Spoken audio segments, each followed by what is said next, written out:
الرجیم بسم اللہ الرحمن الرحیم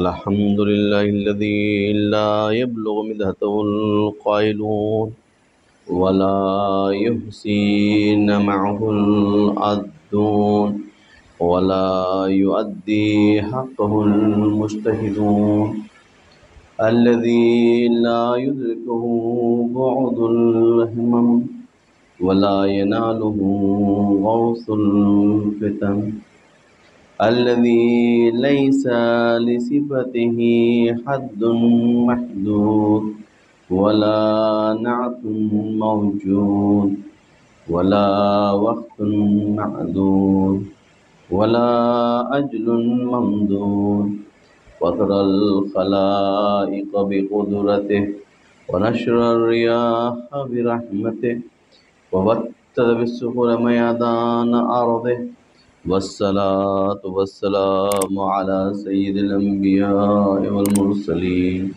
سيدنا ونبينا وشفيع ذنوبنا مولانا بالقاسم محمد اللهم صل على محمد وآله الطيبين الطاهرين المعصومين المنتجبين ولعنة الله على أعدائهم أجمعين من الآن إلى قيام يوم الدين أما بعد فقد قال الله تبارك وتعالى في كتابه المبين وهو أصدق الصادقين بسم الله الرحمن الرحيم يا أيها الذين آمنوا قوا أنفسكم وأهليكم نارا وقودها الناس والحجارة صلوات الجمعة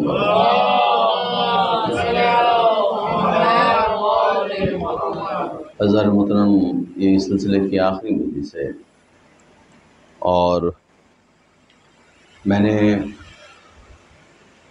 اس موضوع کے تحت جو گفتگو کی تھی آپ کے سامنے شروع کیا تھا کہ کس طرح سے ہم اپنے آپ کو اور اپنی فیملی کو، اپنے بچوں کو جہنم کی آگ سے بچا سکتے ہیں۔ مختلف آیات کے ذیل میں ہم نے یہ بھی واضح کیا کہ کس طرح سے زوج و زوجہ، ہسبینڈ وائف، میاں بیوی کا رشتہ ہوتا ہے، علیہ السلام رشتہ ہوتا ہے، اور کس طرح مشورت کے ساتھ مسائل کو حل کیا سکتا ہے۔ اور اس کے بعد سے مزید ہم نے ایک آیت کے ذریعے اس بات کو واضح کیا تھا کہ ماں باپ کو حق نہیں ہے کہ بچے کے حق میں ظلم کریں، اور بچوں کو بھی حق نہیں ہے کہ ماں باپ کے حق میں کوئی کوتاہی کریں۔ یعنی اس کا مطلب یہ ہوا کلی طور پر اگر آپ اسلام کے نظام کو دیکھیں، اسلام نے انسان کو کمال پہ پہنچانے کے لیے ہر وہ کام کیا ہے جو ضروری تھا۔ لہٰذا آپ انبیاء علیہ السلام کے اہداف کو دیکھ لیں، قرآن مجید نے ایک ایک چیز کو واضح اور صاف اور شفاف طریقے سے بیان کیا ہے۔ اسلام کا اصل ہدف یہ ہے کہ انسان کمال کی منزلوں کو طے کرے۔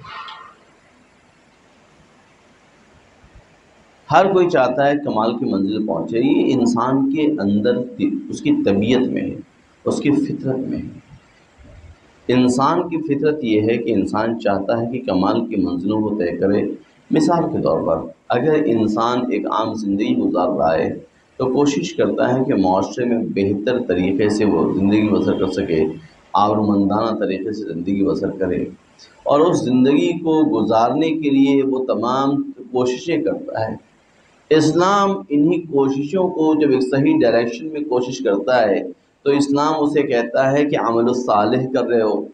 اگر انسان، غور کیجیے گا میرے جملے پہ، اگر انسان اپنی کوششوں کو مثبت ڈائریکشن میں خدا کے لیے صرف کرتا ہے جس میں نمو کے امکانات پائے جاتے ہیں، خدا نے اسے عمل الصالح کہہ کے تعبیر کیا کہ تم عمل صالح کرو۔ اس کے لیے قرآن مجید نے صاف طور پر کہا من عمل صالحا من ذکر او انثى وهو مؤمن فلنحینہ حیاتا طیبہ، کہ اگر کوئی بھی انسان چاہے مرد ہو یا عورت عمل صالح کرتا ہے تو ہم اسے حیات طیبہ دیں گے۔ تھوڑا سا آج آپ لوگ ساتھ دیں تاکہ میں باتوں کو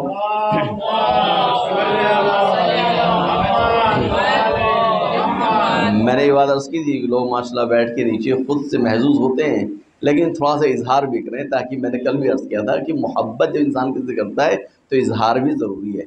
جب آپ گھر جاتے ہیں تو اظہار بھی کیا کریں، تو یہاں پر بھی اظہار کریں تاکہ مجھے بھی تھوڑا سا احساس ہو۔ بہرحال ایک سوال بات بھیجیے محمد والا وقت علیہ السلام۔ تو یہاں کے اوپر قرآن مجید نے صاف طور پر کہا کہ من عمل صالحا من ذکر او انثى وهو مؤمن فلنحيينه حیاتا طیبہ، اگر کوئی بھی مرد یا عورت کوئی بھی ہو عمل صالح کرتا ہے تو ہم اسے حیات طیبہ دیں گے۔ یعنی ایسی حیات طیبہ کیا ہے؟ ایسی حیات ہے جو باقی رہنے والی ہے، جو ہمیشہ رہے گی۔ لہٰذا شرط یہ ہے، لیکن شرط کس بات کی ہے؟ شرط یہ ہے کہ عمل الصالح، اگر عمل صالح ہوگا تو یعنی صلاحیت، ایسا عمل، سادے الفاظ میں کہہ رہا ہوں، ایسا عمل جس کے اندر نمو کی صلاحیت موجود ہو، جس کے اندر گروتھ کی پوٹینشیلٹی موجود ہو، یعنی نتیجہ دے سکے۔ اگر آپ ایسا عمل انجام دے رہے ہیں جس کا ایک نتیجہ معاشرے کو مل رہا ہے تو وہ عمل صالح ہے۔ اگر آپ کی عزاداری نتیجہ دے رہی ہے تو آپ کی عزاداری صالح ہے۔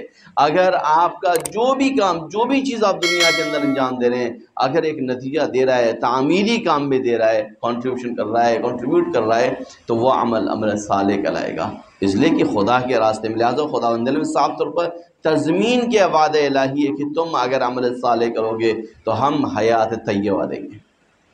یہ ہر جگہ، ہر محفل کے لیے، ہر مجلس کے لیے، یعنی ایسا نہیں ہے کہ ایک جگہ خدا نے کہہ دیا نہیں فلاں کام کرو گے تو ہم تمہیں حیات طیبہ دیں گے، نہیں، تم عمل صالح کرو۔ عمل صالح، اب آپ جو بھی عمل کریں خدا کے لیے کریں۔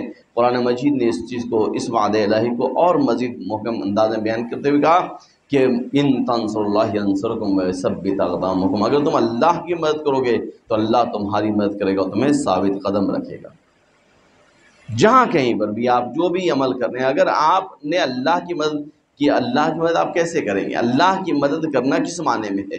بھائی اللہ کو ہماری مدد کی ضرورت ہی نہیں ہے، اس لیے کہ وہ علی کل شیء قدیر ہے، وہ علی کل شیء قدیر، وہ خالق ہے، اس کو مدد کی کیا ضرورت ہے؟ لیکن یہاں پر اگر آپ نے معاشرے کی مدد کی تو اللہ کی مدد کی، اگر آپ نے سوسائٹی کی مدد کی تو اللہ کی مدد کی، اگر آپ نے قوم کی مدد کی تو اللہ کی مدد کی، آپ نے بنی نوع انسان کی مدد کی تو اللہ کی مدد کی۔ اور یاد رکھیے جب اللہ کی مدد آپ کرتے ہیں تو اللہ آپ کو ثابت قدم رکھتا ہے، وہ آپ کی مدد کرے گا اور آپ کو ثابت قدم رکھے گا۔ یعنی کیا مطلب ہوا؟ ایسا کوئی بھی موقع نہیں آئے گا جہاں پہ آپ لڑکھڑا جائیں، جہاں پہ آپ ڈگمگا جائیں، اس لیے کہ آپ کی ذمہ داری اللہ نے لی ہے۔ شرط یہ ہے کہ ان تنصر اللہ کی، آپ اللہ کی مدد کریں، یعنی اللہ۔ اسی لیے امام زین العابدین علیہ السلام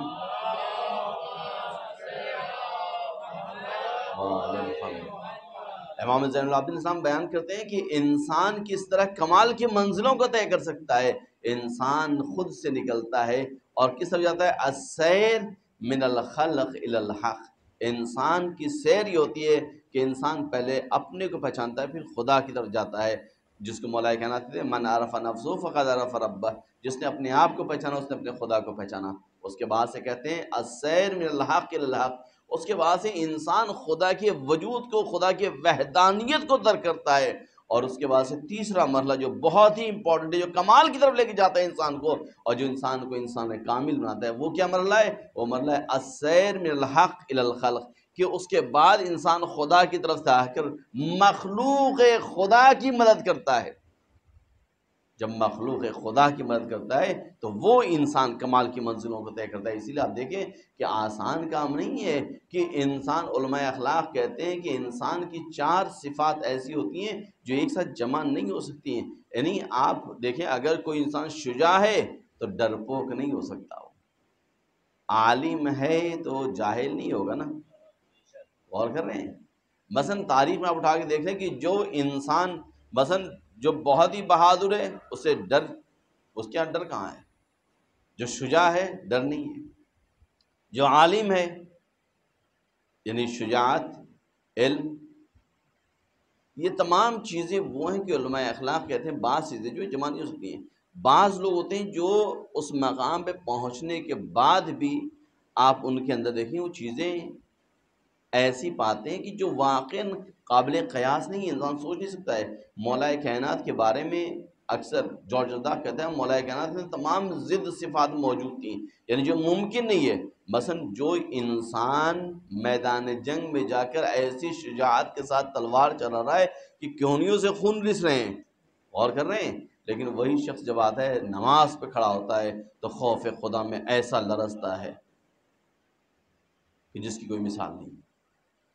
یعنی خوف خدا اس حد تک ہے کہ شدید زخم ہے، کوئی چھو رہا ہے تو چیخ دے رہے ہیں، لیکن وہی جب نماز میں کھڑے ہو جاتے ہیں تو ایسے وجود کے سامنے جو وجود خدا کے سامنے جب کھڑے ہوتے ہیں تو اس کے بعد اپنے درد کا احساس نہیں ہے، لہذا تیر کو نکال لیتے ہیں اور پتہ بھی نہیں چلتا. اور کر رہے ہیں ایک سوال بھیجے مولانا.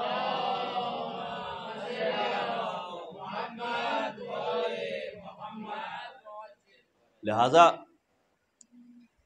یہاں پر دیکھیں ابن سینا بہت بڑے حکیم تھے لیکن بہت خوفزدہ بھی تھے. ابن سینا کے بارے میں مشہور ہے کہ وہ پانی سے بہت ڈرتے تھے. بس ایک واقعہ عرض کروں بات کو آگے بڑھاؤں گا. پانی سے بہت ڈرتے تھے. ایک بار ایک بادشاہ مریض ہو گیا بہت، ابن سینا کو بلایا گیا کہ ابن سینا جائیں علاج کے لیے. ابن سینا نے کہا ٹھیک ہے جاؤں گا، لیکن جب پہنچے دیکھا ندی ہے، کہا نہیں میں نہیں جاؤں گا، واپس چلیں. اب سب پریشان کہ اگر ہم سپاہی پریشان کہ بھائی اگر ہم واپس جائیں گے تو بادشاہ تو قتل کر دے گا ہمیں. انہوں نے کیا کیا، ابن سینا کا ہاتھ پیر باندھا، کشتی میں ڈال دیا اور لے کے چلے گئے. آپ دیکھیں کہ انسان یعنی یہ تمام چیزیں نہیں ملتی. لہٰذا انسان کمال تک پہنچنے کے لیے خداوند عالم کی معرفت کا ہونا، خدا کی ذات کو پہچاننا اور اپنے آپ کو پہچاننا بہت ضروری ہے. ابن سینا گئے وہاں پہ جا کر انہوں نے علاج کیا بادشاہ کا. اب واپس پلٹے تو لوگوں نے کہا کہ دوبارہ ندی پار کرنے ہے، ویسے ہی کہ نہیں، اب خوف ختم ہو گیا.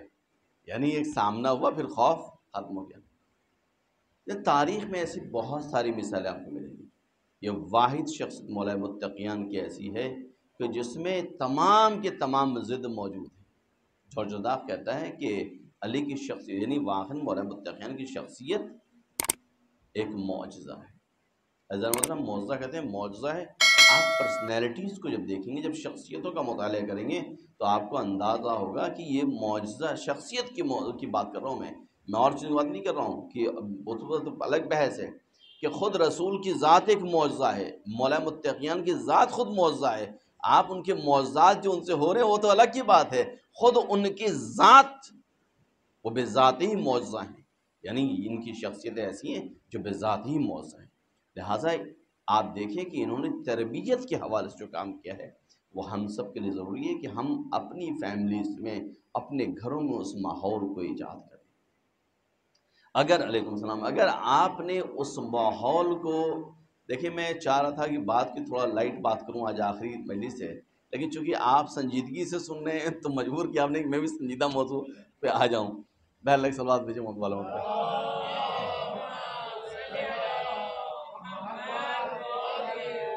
کافی سنجیدہ گفتگو کروں کہ وہ ماحول اگر آپ نے اپنے گھر میں ایجاد کر لیا تو ہر فرد کمال میں پہنچے گا. آپ تاریخ میں آپ سب جانتے ہیں ماشاءاللہ، آپ نے سب دیکھا ہے، تاریخ سمجھتے ہیں.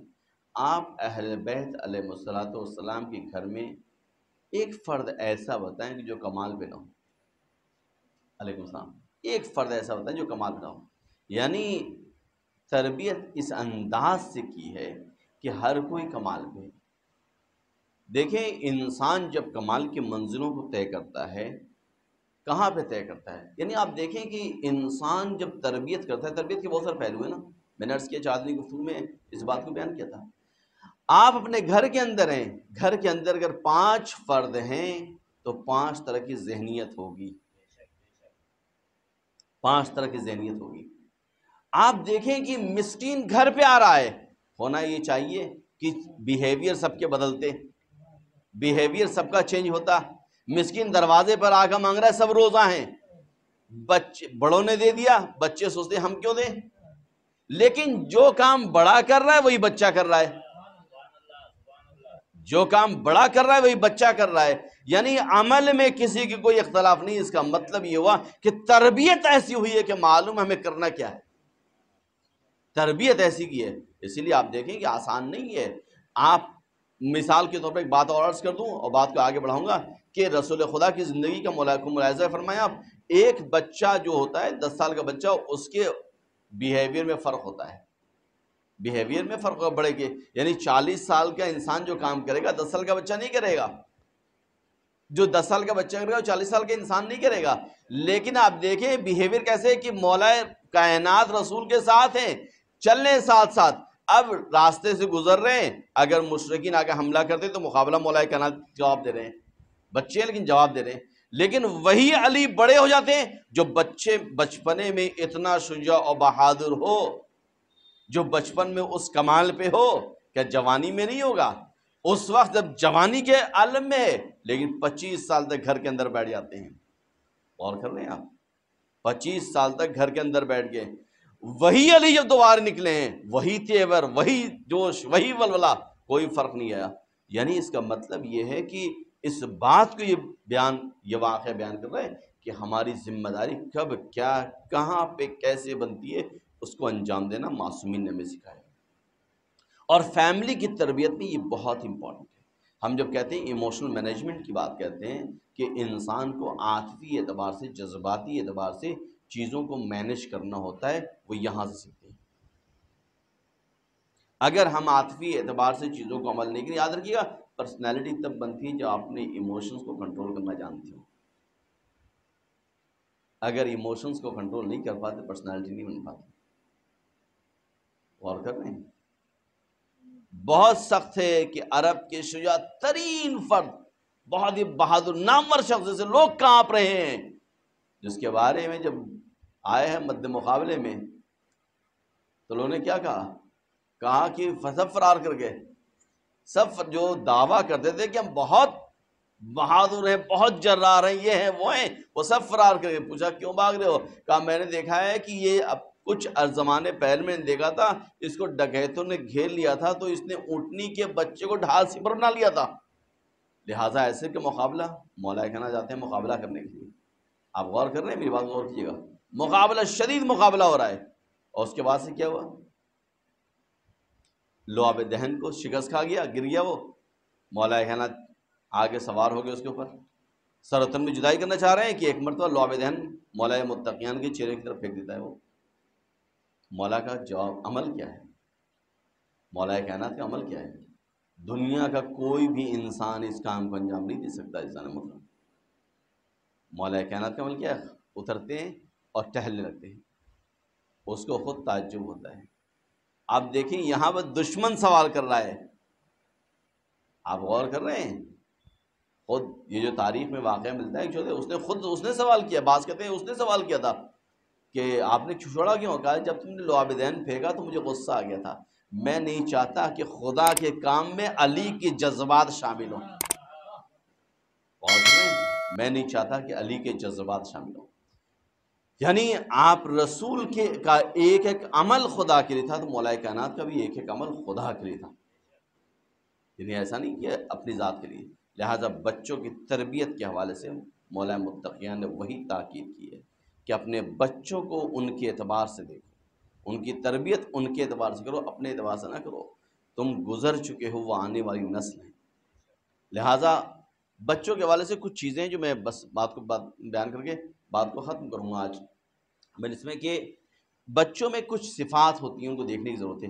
ایک صفات یہ ہے کہ بچے ہر چیز کو آسان لیتے ہیں، کوئی بھی چیز بچوں کے لیے سخت نہیں ہوتی ہے، ہر چیز آسان ہوتی ہے۔ یہ پیرنٹس کے اوپر ہے، والدین کے اوپر ہے کہ بچوں کے سامنے چیزوں کو کیسے پیش کریں، چیزوں کو آسان پیش کرنا بہت امپورٹنٹ ہے۔ اور اسی لیے مولا رسول خدا فرماتے ہیں کہ بچے مجھے اس لیے پسند ہیں کہ جب میں رسالت کی تبلیغ کر رہا تھا تو جوانوں نے میرا ساتھ دیا تھا، یعنی بچوں سے مراد یہ ہے کہ نوجوانوں نے ساتھ دیا تھا میرا۔ آپ دیکھیں آپ کو ذوالشیرہ کی دعوت تو معلوم ہے نا، کیا ہوا ذوالشیرہ میں؟ سب آئے تھے، لیکن ساتھ کس نے دیا؟ ایک 10 سال کے یا بعض تاریخ میں 13 سال کے بچے نے ساتھ دیا۔ تو آپ دیکھیں بچوں کے بارے میں اس حد تک رسول فرماتے ہیں۔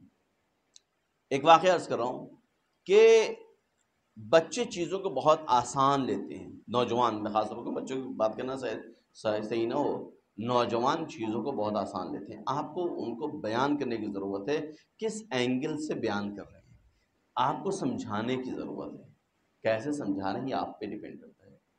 ہمارے یہاں برعکس ہوتا ہے، ہم بچوں کو منفی اعتبار سے چیزیں بیان کرتے ہیں، مثبت اعتبار سے بیان نہیں کرتے۔ یا آپ منفی اعتبار سے بیان کریں گے تو چیزیں منفی ہوں گی۔ ابو جہل بہت ظالم شخص تھا، رسول فرماتے ہیں کہ میرے زمانے کا فرعون موسیٰ کے فرعون سے بدتر تھا۔ میرے زمانے کا فرعون ابو جہل تھا کہ جب جنگ بدر میں ابو جہل کا سر قلم کیا جا رہا تھا، اس وقت بھی وہ رسول خدا کو برا بھلا کہہ رہا تھا، لیکن یہی ابو جہل کا بیٹا عامر مسلمان ہو گیا، رسول خدا کے ہاتھ پہ اس نے بیعت کی، کہ میرا باپ غلط تھا، مجھے معلوم ہو گیا۔ غور کر رہے ہیں؟ ابو جہل کا بھائی وہ بھی مسلمان ہو گیا۔ ابو جہل کی زندگی میں ہوا تھا وہ، اس کا بھائی جب وہاں سے فتح مکہ ہوا، یہ لوگ آ گئے تو ابو جہل کے بھائی نے اسلام قبول کر لیا اور رسول خدا کے پاس پناہ لینے کے لیے آیا، جوان تھا وہ، کہا یا رسول اللہ ہم آپ کے ساتھ ہیں، آپ کے ہاتھ میں بیعت ہے۔ اس کے بعد ابو جہل نے دیکھا کہ یہ تو بہت میرا نقصان ہو رہا ہے کہ میرا بھائی رسول کے پاس چلا گیا، میرا بیٹا رسول کے پاس چلا گیا، لہٰذا بہانے سے آیا، اس نے اپنے بھائی کو بلایا کہ تمہاری ماں کی طبیعت بہت زیادہ خراب ہے، اور جب وہ لے کر گیا ساتھ میں تو وہاں جا کر مکے میں اس نے اس کے ہاتھ پیروں کو باندھ دیا، اس کی آنکھ میں پٹی باندھی اور اتنا زدوکوب کیا، زخمی کر کر اس کے بدن کو پورے مکے کی گلیوں میں گھمایا اور کہا مکے والوں اس سے تم وہی انتقام لو جو محمد سے انتقام لینا چاہتے تھے، اور اس کے بعد سے اس کو اس زمین میں بیسمنٹ میں قید کر دیا، کھانے پانی سے محروم کر کے۔ آپ دیکھیں ظلم اس حد تک ظلم کرتا تھا، لیکن اس کا بیٹا رسول کو دیکھا، اس نے رسول کی اخلاق کو دیکھا، خود مسلمان ہو گیا، عامر خود مسلمان ہو گیا۔ یعنی لہٰذا جوان جو ہوتے ہیں وہ بہت تیزی کے ساتھ اگر آپ ان کو سمجھا دیں چیزوں کو تو وہ دین کو قبول کرتے ہیں۔ ہم اگر اپنے معاشرے کے اندر یہ بات کہتے ہیں، اپنی سوسائٹی کے اندر یہ بات کہتے ہیں کہ ہمارے بچے دیندار نہیں ہیں، آپ نے دینداری کا سبق دیا کہاں ہمیں؟ آپ نے کبھی بیٹھ کر ان سے گفتگو کہاں کی؟ آپ نے کہیں بیٹھ کے مسائل کو سننے کی کوشش کہاں کی؟ آپ نے کہیں بیٹھ کے ان سے ان کی پرابلمس کو جاننے کی کوشش کی یا نہیں کی؟ کبھی نہیں کی۔ یعنی ہم عام طور پر بچوں کو چھوڑ دیتے ہیں، آزاد کر دیتے ہیں، ہم کبھی ان کے مسائل کو سننے کی کوشش نہیں کرتے۔ جب ان کے مسائل کو آپ سنیں گے نہیں، وہ کس سے اپنا درد بیان کریں گے؟ نتیجہ کیا ہوتا ہے؟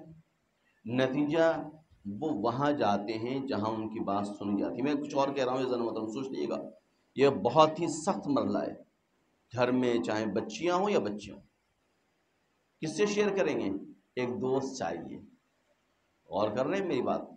میں کھل کے بات کو نہیں بیان کر سکتا، میں اشاروں میں بیان کر رہا ہوں۔ ایک دوست چاہیے، ایک پارٹنر چاہیے جس سے بیان کر سکیں۔ آپ دوست بن جائیں اس کے ایسے کہ وہ اپنے دل کی بات آپ سے کہہ سکیں، آپ سے اپنے دل کی بات کہہ سکیں۔ ماں بیٹیوں کی ایسی دوست بن جائیں کہ بیٹیاں ماں سے اپنے مسائل کو شیئر کر سکیں۔ اگر یہ نہیں ہے تو معاشرے کے اندر ایک سب سے بڑی پرابلم جو آتی ہے وہ یہاں پہ آتی ہے، کیونکہ آپ کو اپنی آواز، ایک بات بتائیں، آپ باہر سے آتے ہیں، آپ اپنے دل کی باتیں کس کو بیان کرتے ہیں؟ اپنی زوجہ کو بیان کرتے ہیں، اپنی وائف، اپنی بیویوں کو بیان کرتے ہیں، بیویاں آپ سے بیان کرتی ہیں۔ آپ کے جوانوں کو بھی ضرورت ہے، آپ کی لڑکیوں کو بھی ضرورت ہے، وہ کس سے شیئر کریں؟ لہٰذا یہاں پر باپ اور ماں کا رول بہت امپورٹنٹ ہے۔ مولائے کائنات کی زندگی اگر ہمارے لیے سیرت ہے تو یاد رکھیے گا، مولائے کائنات کی زندگی وہ ہے کہ جس میں ان کے بیٹے آ کے اپنے دل کی باتیں ان سے بیان کرتے تھے۔ جناب فاطمہ زہرا سلام اللہ علیہا،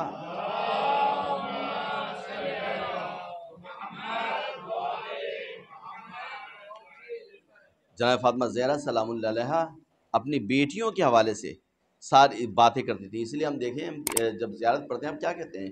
آپ کہتے ہیں اشہد انک کنت نورا فی الاصحاب الشامخہ والارحام المطہرہ، آپ زیارتی جملہ کہتے ہیں، یعنی صلب میں کتنے عرصے انسان رہتا ہے؟ بہت کم، لیکن ارحام میں زیادہ مدت رہتا ہے۔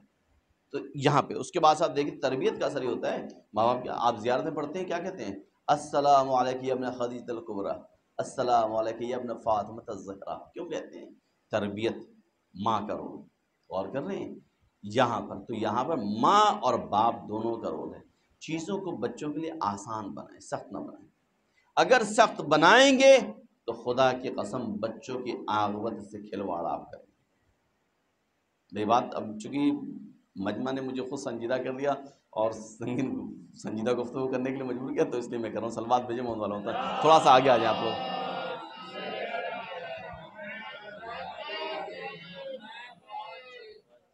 لہٰذا دوسری چیز تو بچوں کے اندر، نوجوانوں کے اندر جو چیز ہوتی ہے وہ قدرت اور فضیلت طلبی کی ہوتی ہے۔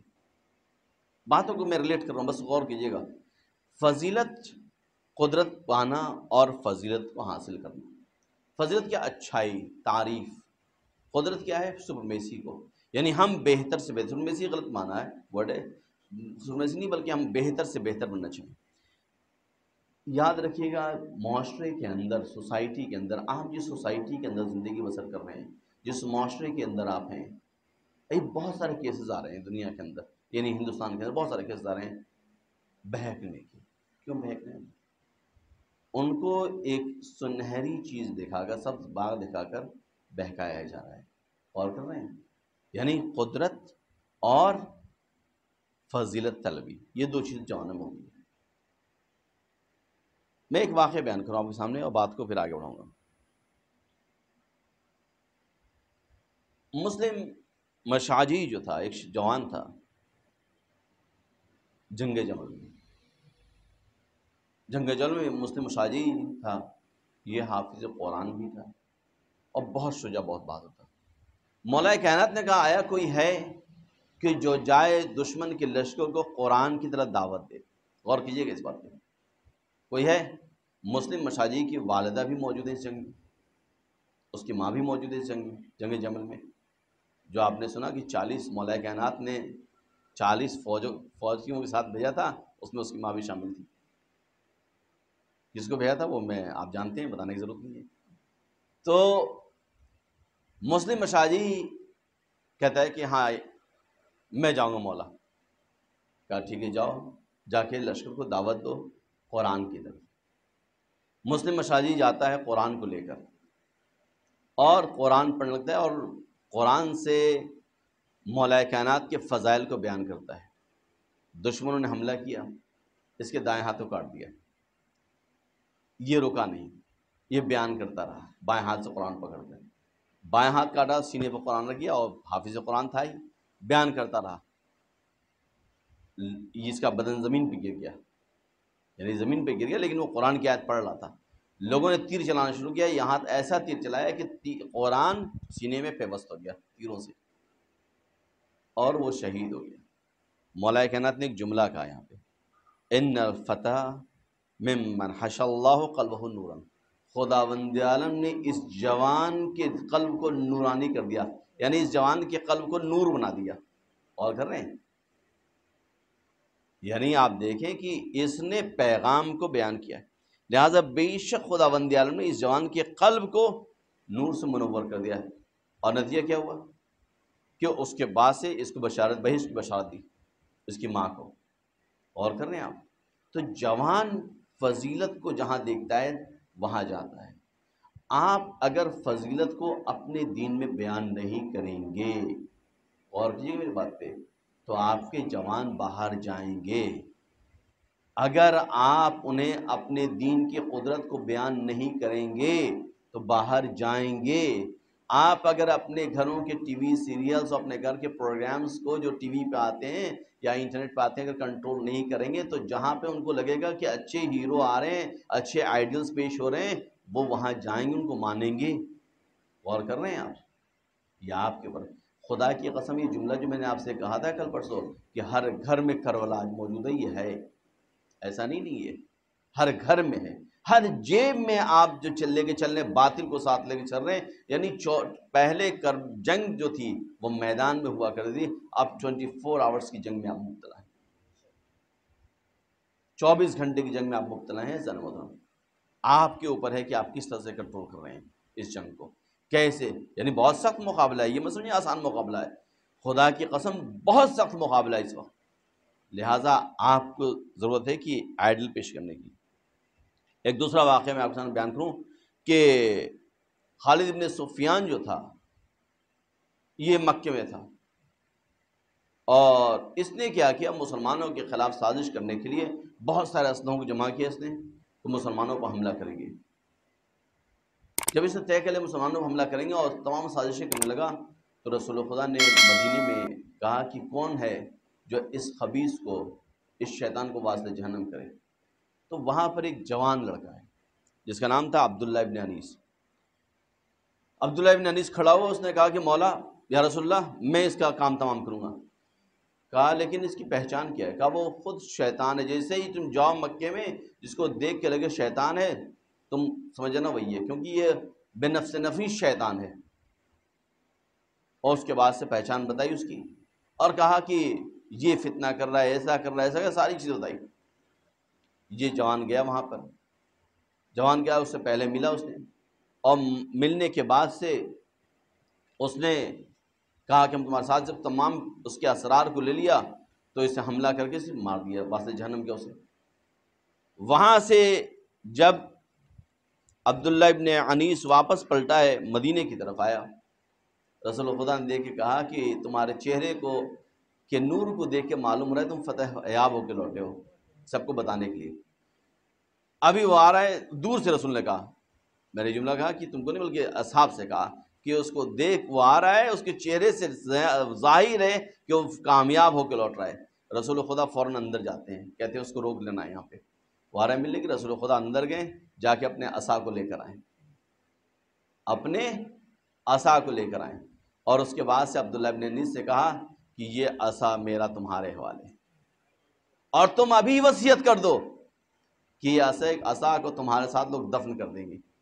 جب تم مرو گے، دنیا سے جاؤ گے، تو عصا تمہارے ساتھ دفن ہو جائے، تاکہ روز قیامت تم اسی عصا کے ساتھ اٹھائے جاؤ گے، اور وہاں تمہیں مجھے ڈھونڈنے میں کوئی مشکل پیش نہیں آئے گی. آپ غور کر رہے ہیں؟ یعنی اتنا اہتمام. جوان کس چیز کو چاہتا ہے؟ آپ جوان کو صحیح راستہ دکھائیں، جوان سب کچھ قربان کرنے کو تیار ہو جاتا ہے.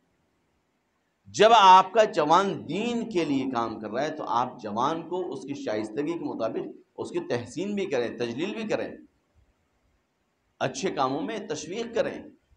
عزیزان محترم، بہت سخت مقابلہ ہے جو میں نے رس کیا. اب اس مقابلے میں آپ کس حد تک کامیاب ہو رہے ہیں، یہ ہمارے اسٹریٹجی پر ڈیپینڈ کرتا ہے، ہمارے فعالیت پر، ہمارے کاموں پر ڈیپینڈ کرتا ہے کہ تربیت گھر میں کیسے کر رہے ہیں. بس بات کو میں جلدی ختم کروں گا. تیسری چیز جو ہے، بچوں کے، جوانوں کے اندر دین کا عشق بہت زیادہ ہوتا ہے. آپ دیکھیں پورے معاشرے کے اندر، میں ایک بات آدھی بات کر رہا ہوں، آپ پوری کلی طور پر دیکھ لیں، تمام یعنی جہاں پر بھی جتنے بھی ریولوشنز آئے ہیں، جوانوں نے ریولوشن زیادہ کی ہیں ہر جگہ. چاہے آپ دیکھیں کہ ہندوستان کے انقلاب میں دیکھ لیں، ہر جگہ جوان ہی ہوتے ہیں، مین رول جوانوں کا ہوتا ہے. جوان دین کے حوالے سے بھی جوان زیادہ اس میں ہوتے ہیں، مائل ہوتے ہیں، عشق محبت کی جوانوں میں. اس عشق اور محبت کو جو دین کے لیے، خدا کے لیے ہے، وہ آپ کیسے تربیت کر رہے ہیں؟ آپ کیسے تربیت کریں، آپ پہ ڈیپینڈ کر رہا ہے، آپ پہ منحصر ہے کہ آپ تربیت کس طرح سے کر رہے ہیں بچوں کی. کہ آیا یہ جوان جو ہے، جو دین کی طرف راغب ہو رہا ہے، اس کو آپ کہاں لے کے جا رہے ہیں؟ عزیزان محترم، میں نے دیکھا ہے بہت سارے واقعات میں ایک کانسیپٹ ہے کوبرا انسینٹیو. اب جو لوگ مینجمنٹ جانتے ہیں انہوں نے سنا ہوگا. کوبرا انسینٹیو کیا ہے؟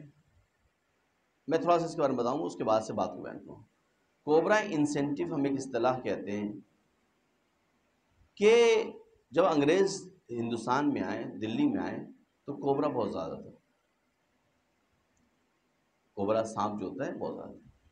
تو انگریزوں نے ایک پالیسی بنائی اور انہوں نے کہا کہ جو بھی کوبرا کو مار کر اس کی اسکن لے کر آئے گا ہمارے پاس، ہم اسے انسینٹیو دیں گے، اسے پیسہ دیں گے. جو سپیرے تھے انہوں نے کیا کام. اب جب انسینٹیو ملنا شروع ہوا، سپیروں کو لالچ آ گئی. اب انہوں نے کیا کوبرا کی پرورش کرنی شروع کر دی، کوبرا کو پالنا شروع کر دیا. جب کوبرا کو پالنا شروع کر دیا تو انگریزوں کو معلوم ہو گیا کہ کوبرا یہ تو کوبرا کو پال لیں. تو انہوں نے کہا کہ اب ہم انسینٹیو نہیں دیں گے، پیسہ نہیں دیں گے.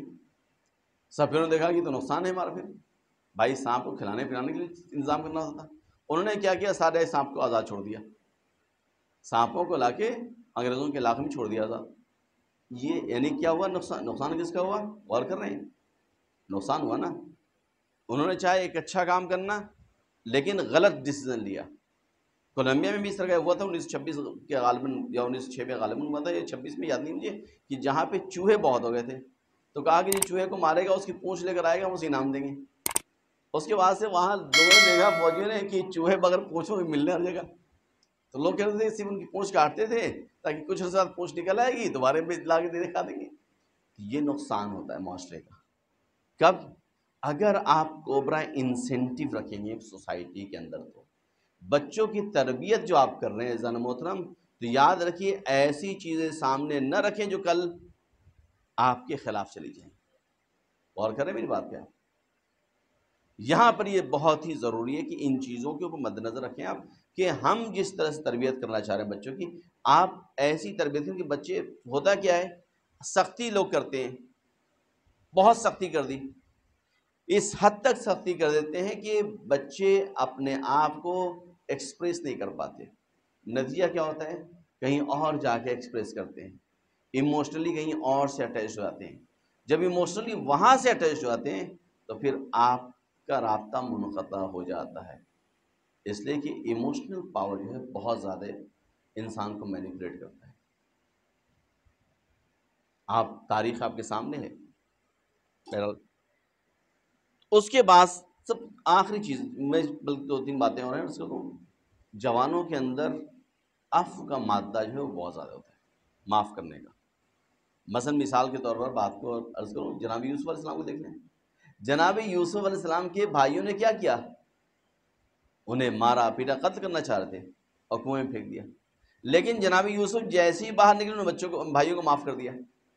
تو جوانوں کے اندر یہ خاصیت ہوتی ہے کہ جوان جو ہیں وہ چیزوں کو بہت جلدی بھول جاتے ہیں. اگر آپ سختی کر بھی رہے ہیں تو فوری طور پر جوان کو اپنی طرف راغب کر لیں. سب کی ذمہ داری ہے، معاشرے کے اندر سب کی ذمہ داری. اس کے بعد سے جو چیز آتی ہے وہ یہ کہ جوانوں کے اندر ایک مات دور ہوتا ہے کہ اگر آپ ان کو صحیح آرگومنٹ کے ساتھ باتوں کو پیش کریں گے، دلیل کے ساتھ پیش کریں گے، صحیح حجت کے ساتھ، صحیح دلیل کے ساتھ، تو جوان اس چیز کو قبول کر لیتا ہے. جوان اس چیز کو قبول کر لیتا ہے. مثال کے طور پر جنگ صفین ہو رہی تھی. جنگ صفین میں ایک جوان تھا جو حافظ کل قرآن تھا، گھوڑے پہ سوار تھا، تلوار چلا رہا تھا، لیکن آئے قرآن کی تلاوت کر رہا ہے. مولا کائنات کے سامنے آ گیا، مولا کائنات سے مقابلہ کرنے لگا. مولا کائنات نے اس کی طرف دیکھا، مسکرایا، کہا کہ تم کیا پڑھ رہے ہو؟ تو اس نے کہا کہ میں آیہ نبا پڑھ رہا ہوں، یعنی سورہ عما یتساءلون عن النبی العظیم، یہ آیت پڑھ رہا تھا. تو کہا تم جانتے ہو نبی العظیم کون ہے؟ کہا نہیں، مجھے نہیں معلوم. تو امام نے کہا کہ خدا کی قسم، امام کا جملہ یہ، امام نے کہا کہ اتعرف النبی العظیم الذی هم فیہ مختلفون، تم جانتے ہو نبی العظیم کون ہے؟ تو کہا نہیں، مجھے نہیں معلوم.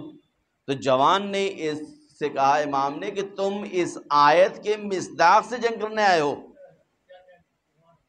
تم اس آیت کے مصداق سے جنگ کرنے آئے ہو. اس نے کہا کہ مولا کیا بات کر رہے ہیں آپ؟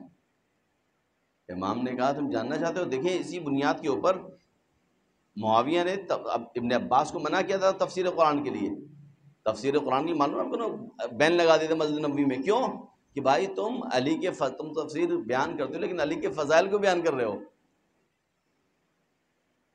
یعنی بنی امیہ نے جو سب سے خطرناک کام کیا وہ یہ کہ اہل بیت کے خلاف اتنا پروپیگنڈا کر دیا کہ لوگ اہل بیت کو جانتے نہیں تھے. لہٰذا یہ جوان کو معلوم نہیں تھا، اس کے اندر پوٹینشیلٹی تھی، تسلیم ہونا چاہتا تھا، وہ حق کو جاننا چاہ رہا تھا، لیکن کسی نے گائیڈ نہیں کیا تھا اس کو، لہٰذا وہ غلط راستے پہ آ گیا تھا اور مولا کائنات کے مد مقابل آ گیا۔ جب مولا کائنات نے کہا کہ تم اس آیے کے مصداق کے ساتھ جنگ کرنے جا رہے ہو، جیسے ہی اس نے یہ سنا تو اس کے بعد سے امام نے کہا کہ انا واللہ النبی العظیم، خدا کی قسم میں نبی العظیم ہوں۔ جو سننا تھا کہ اس نے تلوار کو مولا کے قدموں میں ڈال دیا، کہا مولا مجھ سے غلطی ہوئی، اور اس کے بعد سے مولا کائنات کے رکاب میں جنگ کی اس نے۔ تو جوان کے اندر یہ پوٹینشیلٹی ہوتی ہے کہ جوان چیزوں کو تسلیم کرتا ہے۔ اگر آپ صحیح دلیل کے ساتھ، صحیح بیان کے ساتھ، صحیح انفارمیشن کے ساتھ آپ چیزوں کو بیان کریں گے تو جوان اس چیز کو مانتا ہے، اس کو قبول کرتا ہے، اپنے گھروں میں ہو یا باہر ہو، کہیں پر بھی ہو۔ آپ کی ذمہ داری ہے کہ کس حد تک، کس پروف کے ساتھ آپ بات کریں۔ اور عزیزان محترم یاد رکھیے گا، آپ کسی کو لاجواب کر کے قانع نہیں کر سکتے، آپ کسی کو لاجواب کر کے قانع نہیں کر سکتے، آپ مطمئن کر کے قانع کر سکتے ہیں۔ غور کر رہے ہیں؟ آپ مطمئن کر کے قانع کر سکتے ہیں، لاجواب بنا کے قانع نہیں کر سکتے ہیں۔ ضرورت اس بات کی ہے کہ آپ کا جوان اگر سوال کرے، آج جتنی بھی معاشرے کے اندر مسائل موجود ہیں، جتنی بھی پرابلمس ہیں، اس کی وجہ یہ ہے کہ ہم لاجواب کرتے ہیں، جواب نہیں دیتے۔ آپ جواب دیں، قانع کریں، ٹائم دیں۔ نہیں آتا آپ کو، آپ اپنے عالم دین سے سوال کریں۔ ہمارے یہاں پرابلم سے تھوڑی کہاں پہ آتی ہے کہ ہم ہر کوئی اپنی فیلڈ میں، دیکھیں ہر فیلڈ میں آپ اس کے اسپیشلائزڈ لوگوں سے پوچھتے ہیں، جا کے سوال کرتے ہیں۔ دین ایسا مظلوم ہے جس میں ہر کوئی مجتہد بن جاتا ہے۔ دین ایسا مظلوم بخش ہے جس میں ہر کوئی مجتہد بن جاتا ہے، یعنی جو مجتہد ہوتا ہے اس کو مجتہد ماننے سے انکار کر دیتے ہیں، جو مجتہد نہیں ہوتے وہ مجتہد بن جاتے ہیں۔ نتیجہ کیا ہوتا ہے؟ نتیجہ دین ایک ایسا امر بن جاتا ہے کہ دین کے بارے میں عرض کروں کہ اس کو جب غیر لوگ غیر اسپیشلائزڈ بیان کریں گے تو ویسے ہی ہوگا جیسے بچوں کو آپ دیتے ہیں آرٹ بنانے کے لیے، تو بچے ہاتھی کہیں گے بنانے کے لیے، کوئی جانور بنانے کہیں گے تو معلوم ہے ایک ٹانگ جو ہے بہت لمبی چوڑی ہوگی، ایک ٹانگ بہت چھوٹی ہو جائے گی، پیٹ کہیں ہوگا، سر کہیں ہوگا۔ آپ اسلام کو کارٹون بنا کے پیش نہ کریں، اسلام دین ہے، یاد رکھیے گا، وہ دین کی جس کے بارے میں خداوند عالم نے کہا الیوم اکملت لکم دینکم، خدا نے تکمیل کر دیا دین کو، واتممت علیکم نعمتی، اور آپ پہ تمام نعمتیں دے دیں۔ وہ دین جس کے لیے خدا نے رسول کو بھیجا، وہ دین جس کے لیے تمام انبیاء نے کوشش کی، آپ دیکھیں آپ اس دین کو مانتے ہیں، لیکن اس دین کے بارے میں آپ کس حد تک اطلاع رکھتے ہیں؟ ہم ان چیزوں کے بارے میں بحث کرتے ہیں جو ہماری ضرورت زندگی نہیں ہے عزیزان محترم، جو ہماری ضرورت زندگی نہیں ہے۔ ہماری ضرورت زندگی، آپ اپنی زندگی سے مربوط جو مسائل ہیں ان کے بارے میں جاننے کی کوشش کریں۔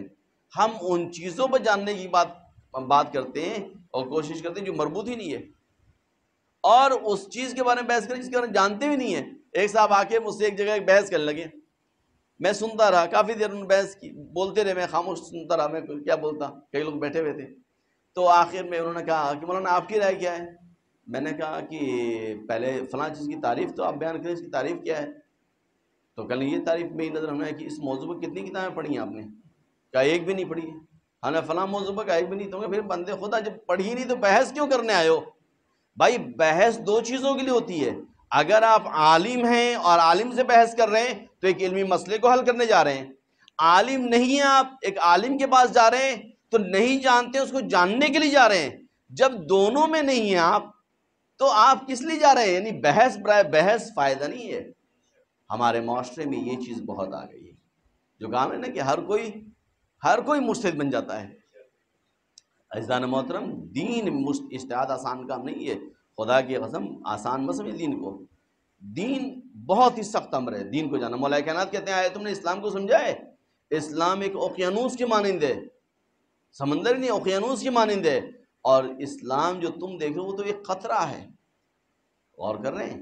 اسلام، میں نے کل عرض کیا تھا یا پرسوں، القرآن تجری کما یجری الشمس والقمر، قرآن حرکت میں جیسے سورج و چاند حرکت میں، اسلام یہ ہے عزیزان محترم، ہر روز ایک نئے زاویے سے شروع ہوتا ہے۔ آپ دیکھیں اسلام میں، مجھے بتا دیں کون سا مسئلہ ہے جو اسلام نے حل نہ کیا آج تک؟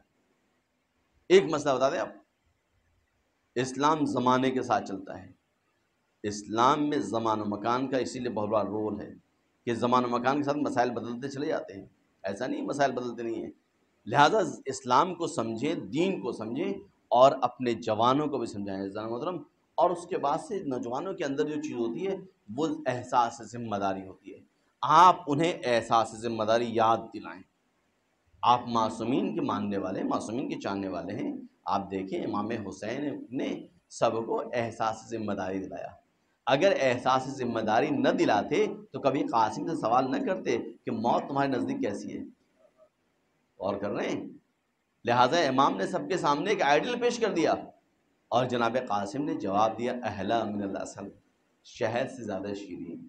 یعنی اس کا مطلب یہ ہے کہ آپ دین کو اس طرح سے بیان کریں اپنی فیملی۔ دیکھیں عزیزان محترم، آپ کی فیملی میں آپ دین کو کیسے بیان کر رہے ہیں یہ بچوں کے بیہیویئر سے معلوم ہو جاتا ہے۔ اگر آپ خود دین پر عمل کریں گے جس طرح سے معصومین نے کہا، اور خدا کی قسم میں صاف کہتا ہوں، ممبر سے کہہ رہا ہوں، دین پر عمل کرنا بہت آسان ہے، دین پر عمل نہ کرنا بہت سخت ہے۔ دین پر عمل نہ کرنا بہت سخت ہے۔ مجھے اب ایک بات بتائیے، اگر خدا نخواستہ آپ کو کوئی نجس چیز دے کھانے کے لیے، نجاست آپ کے سامنے، آپ کھائیں گے؟ نہیں کھائیں گے۔ لیکن کوئی پاک طیب طاہر چیز دے آپ کے سامنے، آپ کھائیں گے نہیں کھائیں گے؟ کھائیں گے۔ آپ بتائیے کیا آسان ہے، نجس چیز کھانا آسان ہے یا پاک چیز کھانا آسان ہے؟ پاک۔ آپ گندگی سے، کوئی آپ کے بغل میں بیٹھا ہو، آپ پسند کریں گے؟ اس کے پسینے کی بو آ رہی ہو، پریشان ہو، آپ پسند کریں گے نہیں کریں گے؟ لیکن وہیں پہ کوئی پرفیوم لگا کے، عطر لگا کے بیٹھے آپ کے بغل میں، آپ کو اچھا لگے گا نہیں لگے گا؟ ہے نا؟ النظافۃ من الایمان، بھائی یہی ہے نا، صفائی جہاں ہوگی۔ آپ دیکھیے اسلام آپ کی فطرت سے ہم آہنگ ہے، آپ کی طبیعت سے ہم آہنگ ہے۔ اسلامی تعلیم پر عمل نہ کر کے انسان اپنی فطرت سے دور جاتا ہے۔ نماز پڑھنا، آپ مضطرب ہوتے ہیں، آپ کیا کرتے ہیں؟ بھائی انسان ٹینشن میں، اسٹریس آ گیا، کیا بھائی وہ دوا پہ دوا کھا رہا ہے، لیکن آپ دیکھیں اسے سکون نہیں ملا ہے۔ قرآن کے اللہ ارا بذکر اللہ تطمئن القلوب، آگاہ ہو جاؤ، خدا کا ذکر جو ہے وہ قلوب کو مطمئن کر دیتا ہے۔ خدا کی قسم، عاشور میں، روز عاشور جب اصحاب مضطرب ہونے لگے تھے بعض، تو امام کے پاس آتے تھے، اور کہتے ہیں کہ امام کے پاس آنے کے بعد ایسا محسوس ہوتا تھا کہ ہمیں پتہ نہیں وہ کہاں سے قوتیں مل رہی ہیں، اور ہم دوبارہ جاتے تھے جنگ کرنے۔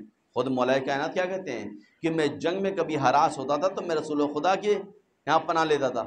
مجھ سے بہت پہلے کسی نے سوال کیا تھا کہ آپ کہتے ہیں حضرت علی اتنے شجاع، اتنے بہادر تھے، تو رسول خدا کی شجاعت کو بیان کیوں نہیں کرتے؟ ہم نے کہا رسول خدا کی شجاعت قابل بیان ہی نہیں ہے، ان کی شجاعت جو ہے، جب علی جیسا بہادر کہے کہ جب مجھ پر خوف کبھی طاری ہوتا ہے تو میں رسول کی ذات میں پناہ لیتا ہوں، اور رسول مجھے دوبارہ ہمت دلاتے، تشویق دلاتے، میں میدان جنگ میں آتا ہوں۔ تو ہم نے کہا کہ جو علی جو تمام دنیا میں سب سے شجاع، وہ رسول سے بہادری سیکھے تو وہ کتنا بہادر ہوگا۔ لہٰذا آپ دیکھیں، اگر مولا کائنات کے فضائل کو ہم بیان کرتے ہیں تو ہم رسول کے فضائل کو بیان کر رہے ہیں۔ یعنی اسی لیے رسول نے جب صاف طور پر آپ دیکھیں تمام احادیث کو، میں اس پر نہیں جاؤں گا، کہ جتنی بھی احادیث ہیں معصومین علیہم الصلوۃ، اور معصومین کے تمام افعال جو ہیں وہ ہماری ہدایت کے لیے ہیں۔ ہم ان کو اگنور کرتے ہیں تو گمراہیوں میں مبتلا ہوتے ہیں، پریشانیوں میں مبتلا ہوتے ہیں۔ اگر معاشرہ کہیں جا رہا ہے تو یہ ہماری ذمہ داری ہے کہ ہم معاشرے کو سنبھالیں، یہ آپ کی ذمہ داری ہے۔ کلکم رائن وکلکم مسئول، امام فرماتے ہیں کہ تم سب کے سب ذمہ دار ہو، روز قیامت روکا جائے گا۔ ولایت کیا ہے؟ قرآن مجید میں وقفوہم انہم مسئولون، ان کو روک لو، ان سب کو۔ سوال کیا مولا یہ کیا ہوگا، یہ آیت کا مفہوم کیا ہے؟ کہ روز قیامت سب کو روکا جائے گا، سب کو روکا جائے گا، کس لیے؟ کون سے سوال کیا جائے گا، کس بارے میں؟ ان ذکر ان ولایت علی بن ابی طالب علیہ السلام، ولایت حضرت علی کے بارے میں سوال کیے گا۔ ولایت علی کیا ہے؟ ولایت علی صرف علی کو مولا ماننا نہیں ہے، علی کو اپنی زندگی میں مولا بنا کر لے آنا کمال ہے۔ اور کر رہے ہیں، علی کو اپنی زندگی میں اتارنا کمال ہے۔ اگر آپ کریں معصومین کو مانتے ہیں تو معصوم امام زمانہ اللہ تعالیٰ فرج شریف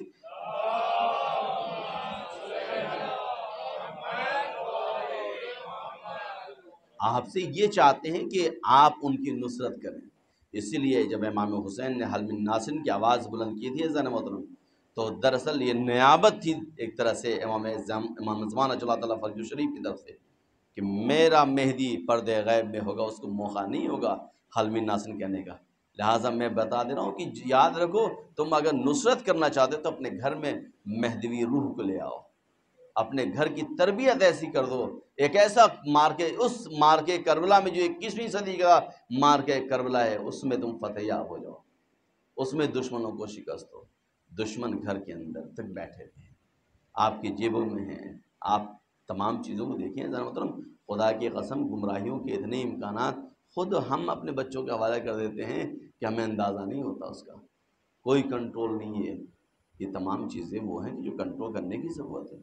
بہرحال ہماری گفتگو اس موضوع کے اوپر تھی، ہم نے کہا تھا کہ قرآن مجید نے کہا قوا انفسکم واہلیکم نارا وقودھا الناس والحجارہ، تم اپنے آپ کو اور اپنی فیملی کو جہنم کی آگ سے بچاؤ۔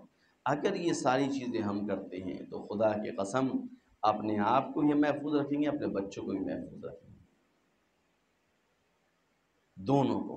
اور یہ ہم نے قرآن کی آیت سے ثابت بھی کیا تھا کہ واجب ہے، ایسا نہیں ہے کہ آپ چھوڑ دیں گے، اگنور کر دیں، روز قیامت آپ سے سوال ہوگا۔ آپ کو خدا نے تمام نعمتیں دی ہیں، تمام صلاحیتیں دی ہیں، تمام توانائیاں دی ہیں، آپ سے یہی سوال ہوگا کہ آپ نے اپنی ذمہ داری کو کس حد تک ادا کیا۔ آسان نہیں ہے کہہ دینا ذمہ داری سے گزر جانا، نہیں، یہ بہت سخت ذمہ داری ہے۔ اگر ہم کہتے ہیں کہ ہم امام کی نصرت کی مدد کرتے ہیں، کہ امام کہ جب امام کو یہی کہتے ہیں دعا میں کہ امام زمانہ کا ظہور ہو تو ہم آپ کے ناصر و مددگار ہوں، امام کہہ رہے ہیں کہ بن جاؤ، ہو نہیں، زمینہ فراہم ہے تمہارے لیے، تم ہوتے کیوں نہیں ہو؟ لہٰذا عزیزان محترم آج سے، ابھی سے ہم اپنی فیملی میں یہ کام کرنا شروع کریں۔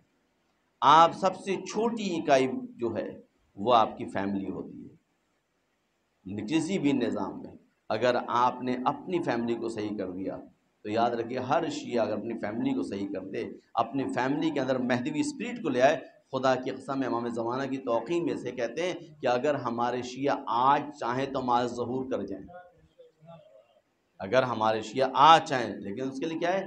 زمینہ فراہم ہونا چاہیے نا۔ زمینہ کون فراہم کرے گا؟ ہم ہی تو کریں گے۔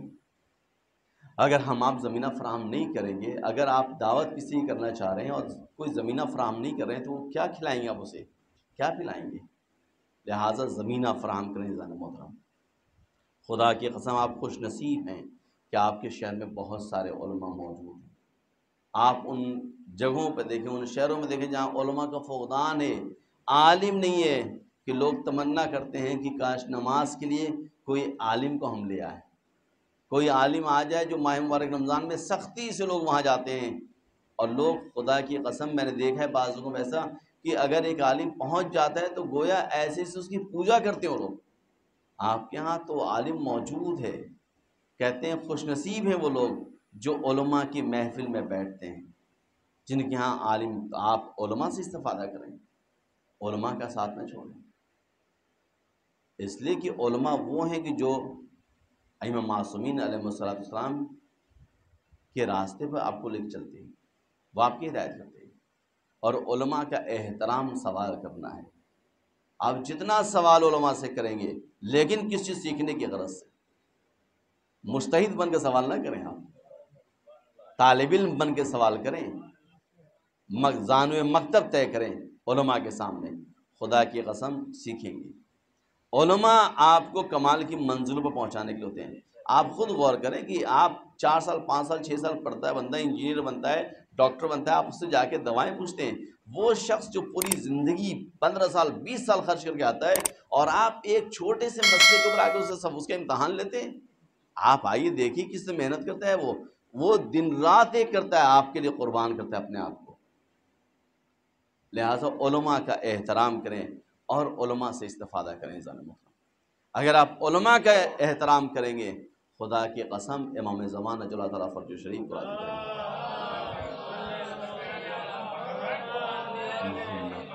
یہ اپنے فرہنگ کو زندہ کریں، یعنی ہمارے ہاں جہاں پہ علماء کا احترام رہا ہے وہ معاشرہ ہمیشہ بلند رہا ہے۔ آپ دیکھ لیجیے جس بھی معاشرے کے اندر علماء کا احترام رہا ہے، جہاں علماء کا احترام نہیں رہا ہے وہ معاشرہ ذلیل و خوار ہو گیا۔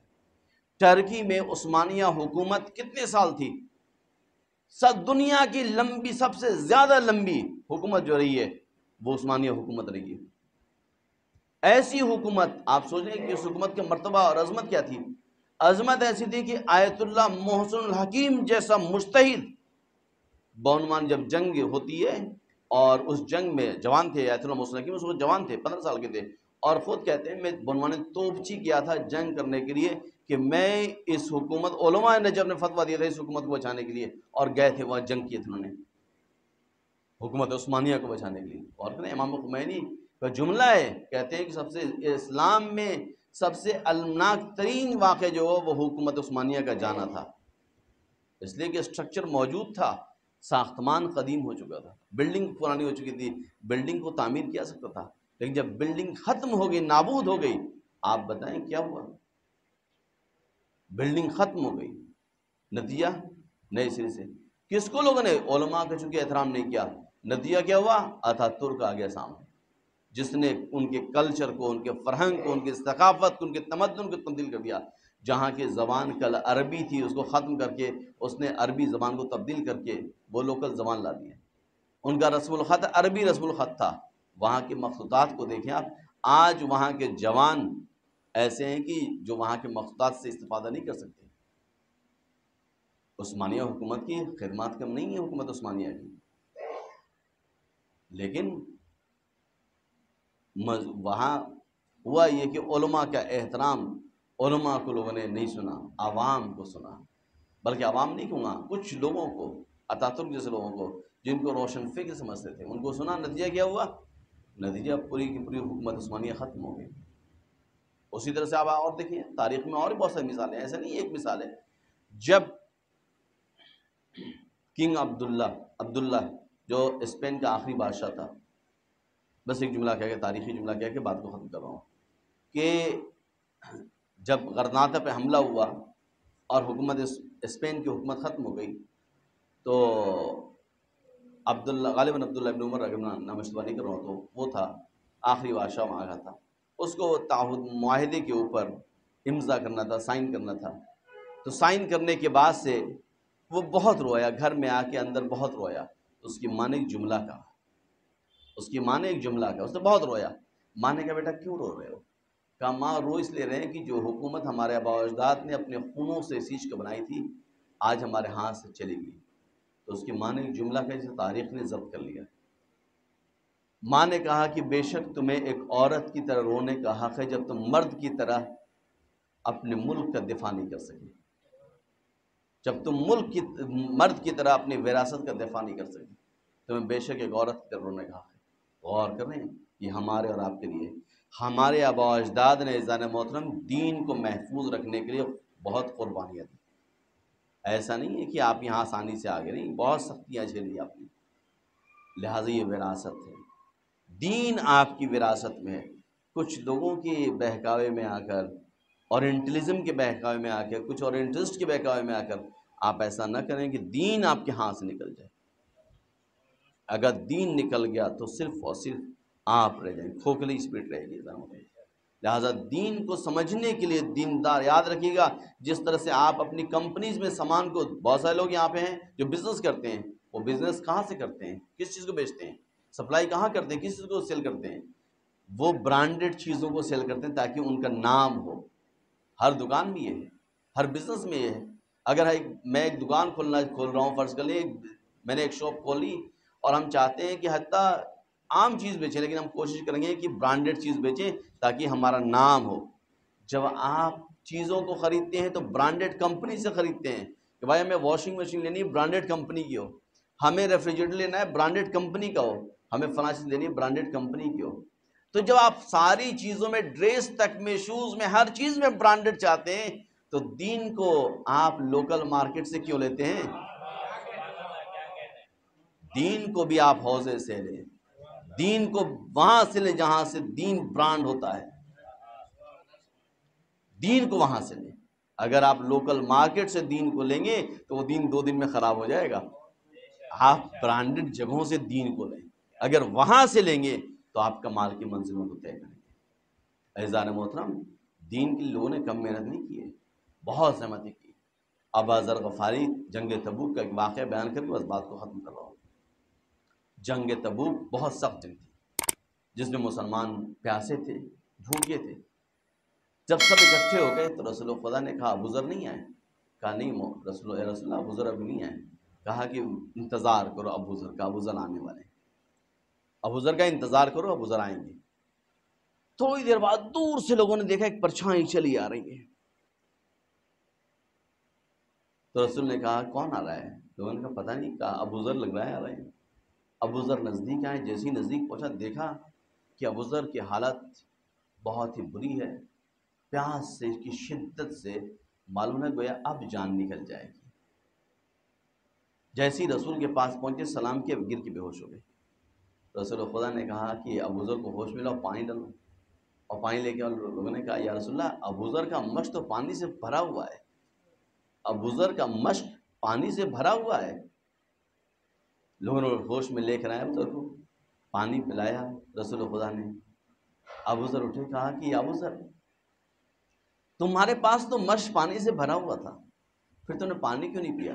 کہا یا رسول اللہ جب میں آ رہا تھا راستے میں تو میں نے دیکھا ایک چشمہ تھا جس کا پانی بہت مطلوب تھا، بہت اچھا پانی تھا، میں نے اپنے مشق کو میں وہ پانی بھر لیا، لیکن یا رسول اللہ میں پانی کیسے پیتا جب تک کہ میرا مولا نہ پیے ہو؟ لہٰذا یا رسول اللہ میں نے طے کر لیا کہ پہلے پانی آپ پئیں گے تبھی میں پانی پیوں گا، اس لیے کہ مجھے احساس تھا کہ آپ بھی تشنا ہوں گے، لہٰذا میں نے پانی کو منہ نہیں لگایا۔ یہ ہے وفا۔ عزیزان محترم، حضرت الفضل عباس جب فرات کے کنارے گئے ہیں، شاعر نے ایسے یوں نہیں کہا وفا کو تو وفا کہتے ہیں یہ اہل جہاں، لیکن وفا کو عرفیت میں ہم سبھی عباس کہتے ہیں۔ جب وہاں پہنچے پانی چلم لیا، اگر پیتے تو کوئی منع نہیں کرتا، کیونکہ وہاں تو کوئی پہنچا نہیں تھا، عباس پہنچے تھے، لیکن پانی پھینک دیا۔ عزیزان محترم، جب یہ کارواں لٹ کر اسیر ہو کر دمشق پہنچا ہے تو دمشق میں کہتے ہیں کہ 18 بعض تاریخ میں ملتا ہے کہ 18 لاکھ کا مجمع تھا جو تماشا بین بنا ہوا تھا، جو تماشائی بن کے وہاں کھڑا تھا، ساری بیویاں جا رہی ہیں۔ دمشق میں مجھے نہیں معلوم، شام میں ظلم جس انداز کا ہوا وہ قابل بیان نہیں ہے۔ زن محترم، کربلا کا آپ نے مصائب سنا، کوفے کا مصائب سنا آپ نے، لیکن شام میں جو مصائب ہوئے ہیں وہ ایسے دردناک تھے جس نے امام زین العابدین کی روح کو پارے پارے کر دیا تھا کہ امام سے جب بھی ایک سوال ہوتا مولا سب سے زیادہ تکلیف کہاں پہنچی ہے تو امام کہتے الشام الشام الشام۔ عزیزان محترم، اسی شام میں جب ایک کارواں پہنچا ہے تو ایک مرتبہ ایک ضعیفہ آتی ہے، یا حسین کہتے ہوئے آتی ہے، تو ایک مرتبہ جناب زینب کا رونے لگتی ہیں، بھائی کی حالت ہے، بھائی کی طرف دیکھتی ہیں، لیکن وہ عورت ہے کہ بغل سے ضعیفہ بغل سے گزر جاتی ہے، توجہ نہیں کرتی۔ ایک مرتبہ جناب زینب نے کہا بیوی تم کسے ڈھونڈ رہی ہو؟ کہا میرا ایک حسین ہے چھوٹا بچہ، وہ اس قافلے میں کہیں گم ہو گیا ہے، اس بھیڑ میں کہیں گم ہو گیا ہے۔ کہا کہ تمہارا بچہ کیا وہ اس کا نام حسین ہے؟ کہا کیا ہوا وہ سے لے کے تم آئی ہو؟ کہا بی بی ہم آئے تھے یہاں، جب سنا ہم نے کہ یہاں لوگ آ رہے ہیں یہاں لے کر آئے تھے، لیکن میرا بچہ مل نہیں رہا ہے۔ ایک مرتبہ جناب زینب نے کہا اے بی بی تمہارا بیٹا حسین روتے ہوئے اپنے گھر کی طرف گیا ہے، جاؤ تم اسے دیکھ لو گے اپنے گھر میں، اس لیے کہ میں نے تھوڑی دیر پہلے دیکھا ہے یہ بچہ یا حسین کہتا اپنے گھر کی طرف جا رہا تھا۔ یہ عورت یہ ضعیفہ اپنے گھر پہنچی، کیا دیکھا اس نے؟ اس کا چھوٹا بیٹا چھوٹا بچہ ہے لیکن وہ زار و خطا رو رہا ہے۔ کہا بیٹا کیوں رو رہے ہو؟ کہا اماں جب ہم گئے تھے بازار میں وہاں پر ایک سر نوکے نیزہ پر دیکھا، جس سر جو قرآن کی تلاوت کر رہا تھا، اماں اس سر کو دیکھ کے محبت ہو گئی، مجھے بہت رلائی آ رہی ہے، مجھے رونا آ رہا ہے دیکھ کر۔ ایک مرتبہ کہا بیٹا، کہا کہ وہ کہا اس کا بھی نام حسین تھا، کہا کہ وہ حسین کوئی اور ہوں گے۔ ارے میرا مولا حسین تو وہ ہے جو مدینے میں رہتا ہے، وہ سلام و سلامت ہے، اس کی بہن کا نام زینب ہے، یہ کوئی اور حسین ہوگا؟ کہا اماں اس کی ماں کا نام کیا ہے؟ کہا ان کی ماں کا نام فاطمہ ہے۔ کہا باپ کا؟ کہا علی مرتضی۔ کہا بچہ زارو غزار رونے لگا، اماں خدا کی قسم یہ وہی ہمارا مولا حسین ہے، اس لیے کہ میں نے دشمنوں سے سنا ہے کہہ رہے تھے یہ زہرا کا لال ہے، یہ علی مرتضی کا بیٹا ہے، زینب کا بھائی چاہیے. یہ بیان کرتے ہوئے بچہ برداشت نہ کر سکا, روح گلشن جنت کو پرواز کر گئی. اب یہ ضعیفہ اٹھی, بچے کی لاش کو ہاتھوں میں بلند کیا, اب آئی اور آنے کے بعد سے کہا آئینہ زینب, زینب کہاں ہے؟ ایک مرتبہ جناب زینب نے کہا بیوی کیا ہوا؟ کہا بیوی آپ کے بھائی کے غم میں میرے لال نے دنیا چھوڑ دیا. عجب نہیں رباب کی نظر پڑی ہو, کربلا کی طرف رخ کیا ہو. اے میرے لال اصغر, میں مجبور تھی, ہاتھوں میں رسن تھی, ارے میرا بھی دل چاہتا تھا کہ تمہیں آغوش میں اٹھاؤں. اے عزیزو, اب بچے اور ضعیفہ کی طرف کو دیکھ کر جناب زینب ایک مرتبہ امام سجاد کے پاس آتی ہے, کہتی ہے اے بیٹا تم امام وقت ہو, تم سے حسین کی بہن ایک چیز مانگتی ہے. کہا پھوپھی اماں آپ کو معلوم ہے میں غریب ہوں, میرے پاس کچھ بھی نہیں تو دے سکوں, ایسا نہ مانگیے گا جو دے نہ سکوں. جناب زینب نے کہا میرے لال میں جانتی ہوں, اے میرے لال تم اس ضعیفہ کے بچے کے لیے دعا کر دو کہ خدا اسے زندہ کر دے. ایک مرتبہ امام زین العابدین نے جناب سکینہ سے کہا, جناب امام محمد باقر سے کہا اے میرے لال تم لوگ دعا کرنا, میں دعا کرتا ہوں تم آمین کہنا. ابھی دعا کے لیے ہاتھ بلند کیا تھا کہ عاطف سے آواز آئی زین العابدین میں نے بچے کو زندہ کر دیا. اب بچہ جب اٹھا ایک مرتبہ جناب زینب کے قدموں کے پاس آ کے گر گیا. کہ اے بیوی آپ کے جد نے, آپ کے نانا نے مجھے زندگی دی اور ایک پیغام دیا ہے کہ جا کر میری زینب سے کہہ دینا میرے سکینہ کا خیال رکھنا.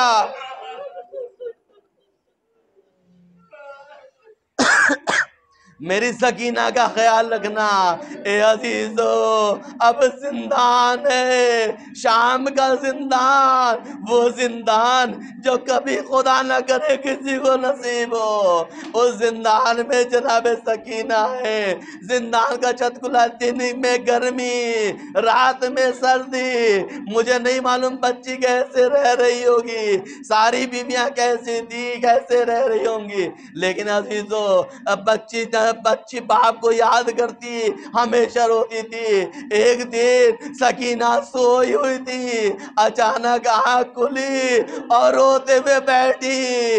کہے پھوپھی میں نے بابا کو خواب میں دیکھا ہے, بابا مجھے بلا رہے ہیں. اب بچی کا رونا کم نہ ہوا. ایک مرتبہ یزید نے معلوم کروایا کہ معلوم کرو یہ رونے کی آواز کیسی ہے. بیویاں رو رہی تھی. معلوم ہوا کہ بچی حسین کی بیٹی ہے, جس کو جو حسین کے سینے پر سویا کرتی تھی. ارے اس نے خواب میں باپ کو دیکھا ہے. ایک مرتبہ یزید نے کہا بچی کو لے کر محل میں آؤ. محل میں آیا گیا. اب جب وہاں پر پہنچا یزید تخت نشین ہوا. اس نے کہا میں نے سامنے حسین کے سر کو لا کے رکھوایا. کہا میں نے سنا تھا. اب جناب سکینہ سے سوال کیا کہ میں نے سنا تھا سکینہ کہ تم حسین کے سینے پر سوتی تھی. عزیزو سوچے چھوٹی بچی جس کے باپ کا سر سامنے تخت میں موجود ہو, بچی کے دل پر کیا گزر رہی ہوگی. کہا یہ سچ ہے, میں بابا کے سینے پر سویا کرتی تھی. کہا حسین بھی تمہیں بہت چاہتے تھے. کہا بہت چاہتے تھے. کہا اگر حسین چاہتے تھے تو تم اپنے دامن کو پھیلاؤ اور اپنے بابا سے کہو کہ تمہاری آغوش میں آ جائیں.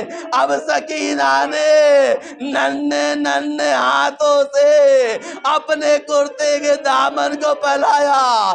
بابا سکینہ کی محبت کی عزت رکھنا.